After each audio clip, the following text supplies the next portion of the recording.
రకంగా మీరు దొంగ పని చేసి ఆస్తుల్ని బార్ కౌన్సిల్ యొక్క ఆస్తుల్ని మీరు మరి డబ్బుల్ని మీరు దుర్వినియోగం చేసి ఎథిక్స్ లేకుండా 2 సంవత్సరాల కోసం వెనుకై 8 ఏళ్ల నుంచి కొనసాగుతూ సుప్రీంకోర్టు మొట్టికాయలు వేస్తే తప్ప ఎలక్షన్లు పెట్టినటువంటి మీకు మరి ఈ రకంగా నోటీసులు ఇచ్చేటటువంటి ఒక అధికారం మీకు లేదు. మీ పీరియడ్ ఎప్పుడో 2 ఏళ్ళకి అయిపోయింది. మీరు కంటిన్యూ అవుతుంది, ఇల్లీగల్గా మీరు కంటిన్యూ అవుతున్నారు.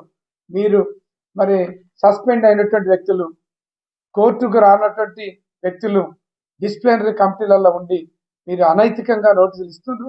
బేషరతుగా ఈ నోటీసులని మీరు విత్డ్రా చేసుకోండి, లేకపోతే రాష్ట్ర వ్యాప్తంగా మా న్యాయవాదులు మరి ఉద్యమం చేస్తారు, బాగుండదు అని మీ నోటీసులు పెడతారు.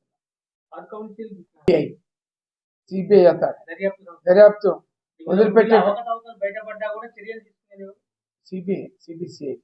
సిబిఐ కానీ సిట్ కానీ ఇప్పటికైనా మేము చెప్తున్నాం, మీరు వెంటనే మీరు రాష్ట్ర బార్ కౌన్సిల్ సంబంధించినటువంటి ఆదాయాలని మీరు డిస్క్లోజ్ చేయండి.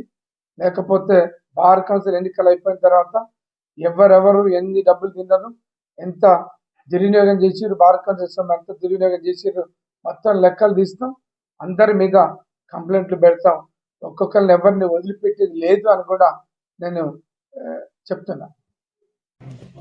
ఆస్తులు అప్పులు రిటర్న్ ఎంత ఆదాయం వచ్చింది, ఇప్పుడు ఎన్రోల్మెంట్ పేరుతో డబ్బులు వసూలు చేస్తారు, వెల్ఫేర్ ఫండ్ పేరుతో డబ్బులు వస్తారు, తర్వాత ఈ ఇన్సూరెన్స్ పేరుతో డబ్బులు వసూలు చేస్తారు, అడ్వకేట్ల దగ్గర